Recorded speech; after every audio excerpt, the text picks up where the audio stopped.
नमस्कार साथियों, स्वागत है आप सभी का संवाद विद अरविंद के इस ऑफिशियल यूट्यूब चैनल पर। मैं अरविंद विश्वकर्मा और आप सभी का स्वागत करता हूं।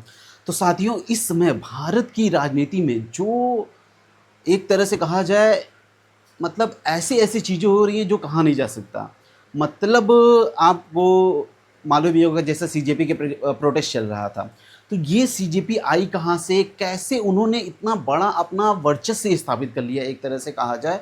और उसने एक मंत्री, जो कैबिनेट मंत्री हैं केंद्रीय स्तर के, उनका इस्तीफा दिला दिया। आखिर ये हुआ क्या? और जिस टॉपिक पे हम बात करना चाह रहे हैं, आइए उस टॉपिक के बारे में बात करते हैं कि जैसे एंटी पेपर लीक बिल जो आया, अब उसमें वो जो है, आपको बता देता हूं कि वो जो है संसद से तो पास हो गया, लेकिन ये कुछ सवालों को पीछे छोड़ गया कि अगर अपोजिशन इसका विरोध कर रही है तो क्यों कर रही है। क्या इसके पीछे कोई कारण है विरोध करने का? क्योंकि कोई भी किसी भी चीज़ में विरोध करता है तो उसके पीछे कुछ कारण होता है। तो क्या कारण है इसके पीछे विरोध करने का? और कब ये अपोजिशन जो है अपने, यानी कि अपने गिरेबान में झांक के देखेगा कि जब हमारी सरकार थी। नहीं, मैं ये मानता हूं कि आप जो वर्तमान में जो सरकार रहती है, आप उससे सवाल पूछते हैं और उससे सवाल पूछना लाजमी भी है। लेकिन अगर गवर्नमेंट ठीक है, पहले तो आपको ये बता दूं कि जो सीजेपी प्रोटेस्ट है, उसमें उसमें कांग्रेस जनता पार्टी के द्वारा द्वारा जो प्रोटेस्ट किया, कॉकरोच जनता पार्टी के द्वारा जो प्रोटेस्ट किया गया, उसमें अगर 10% स्टूडेंट थे तो 90% वो थे। भले ही वो स्टूडेंट थे और नहीं भी थे, 50% तो स्टूडेंट नहीं थे, मान लीजिए 40% जो स्टूडेंट थे वो एसएफआई के कार्यकर्ता थे, जो कभी कभी कभी जो है भारत तेरे टुकड़े होंगे इस गैंग का समर्थन करते थे। वो आज आए हैं किसके समर्थन में? सीजेपी के प्रोटेस्ट के समर्थन में आए। तो उनका क्या मतलब था? और तो और इसमें ये बोला जाना उसमें कि हम जो है भारत को नेपाल बना देंगे, बांग्लादेश बना देंगे, श्रीलंका बना देंगे, तो वो किस मानसिकता के साथ आए थे आप सोच सकते हैं। लेकिन आज हम ये बात नहीं करेंगे, हम ये बात करेंगे जिस प्रकार जो है एंटी पेपर लीक बिल जो आया, उसमें क्या प्रावधान किए गए। प्रावधान तो ये किया गया जो 2024 में, लेकिन आप अभी देख सकते हैं हमारे पीछे वीडियो चल रहा है जिसमें अनुराग ठाकुर जो है जवाब दे रहे हैं कि आपके समय कितना बिल आया और आपने इसका क्या किया।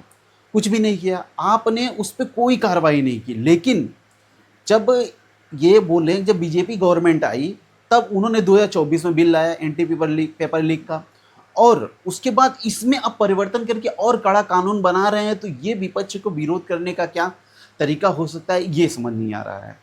अब विपक्ष ये कह रही है कि आप सिर्फ झुंझुना दिखा रहे हैं, कोई अरे संसद का काम है कानून करना, ये बना रही है। लेकिन विपक्ष की मानसिकता क्या है? मानसिकता बस ये है कि इन्हें वोट के द्वारा जो है नहीं मिल पा रहा, अपना सीट सरकार नहीं बन पा रही, तो ये सोच रहे हैं कि अब किसी और तरह से तख्ता पलट करके, ऐसा ये इनकी सोच है। आप बताइए, जब इस बिल में ये प्रावधान किया गया कि 10 साल तक जो है की सजा हो जाएगी और 3 महीने में निपटारा हो जाएगा, और तो और 10 करोड़ का इसमें जुर्माना लगेगा। तो सोचिए, इससे जो नकल माफिया थे वो कितने ज़्यादा भयभीत होंगे।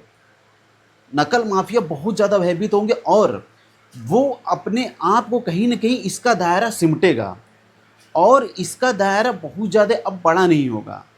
तो इसका फ़ायदा किसे मिलेगा? इसका फ़ायदा जो गरीब स्टूडेंट है उन्हें मिलेगा। लेकिन अब विपक्ष का काम, चलिए ये है, ठीक है, मान लेते हैं विपक्ष का काम विरोध करना होता है, लेकिन हर सही चीज़ पे भी विरोध करना, क्रेडिबिलिटी उससे ख़त्म हो जाती है। क्रेडिबिलिटी कैसे ख़त्म हो जाती है? अगर आप किसी अच्छी चीज़ का समर्थन करें तो लोगों के मन में ये विचार जाएगा कि नहीं, वो अच्छी चीज़ का समर्थन भी करते हैं। लेकिन अगर आप गलत चीज़ का विरोध करते हैं और सही चीज़ का समर्थन करते हैं, तो जनता के मन में जो है एक इमेज जाएगी कि हाँ, अगर ये अच्छा होता तो ये इसका समर्थन करते हैं। लेकिन वो ऐसा कर नहीं रहे हैं। तो आप ये देखिए विपक्ष की इस समय मानसिकता क्या हो गई है। अब इसके ये भी चाह रहे हैं कि एफसीआरए बिल आने वाला है इसके बाद। कहीं अगर ये एफसीआरए बिल आ गया तो इसमें जो भी इन्हें फंडिंग मिलती है, बाहर से कितने एनजीओ जो गैर कानूनी काम करते हैं, भारत में रह के भारत के खिलाफ काम करते हैं, और जितने ज़्यादा कन्वर्जन होते हैं, वो सारा नहीं हो पाएगा। तो सारा का सारा इनका अब ये है कि गैर पॉलिटिकल जैसे सीजीबी जैसे कॉकरोचों को उत्पन्न किया जाए, और उसको अगर वो उत्पन्न करके तख्ता पलट किया जाए। अब एक बताइए, अब बात आप कि जैसे कि आप समझिए, अब सड़कों पर बैठ के ही होने लगे कैबिनेट मंत्री का इस्तीफा तो और क्या होगा। इस पे आपकी क्या राय है ज़रूर कमेंट करिएगा और चैनल को लाइक करिएगा, शेयर करिएगा, सब्सक्राइब करिएगा। धन्यवाद।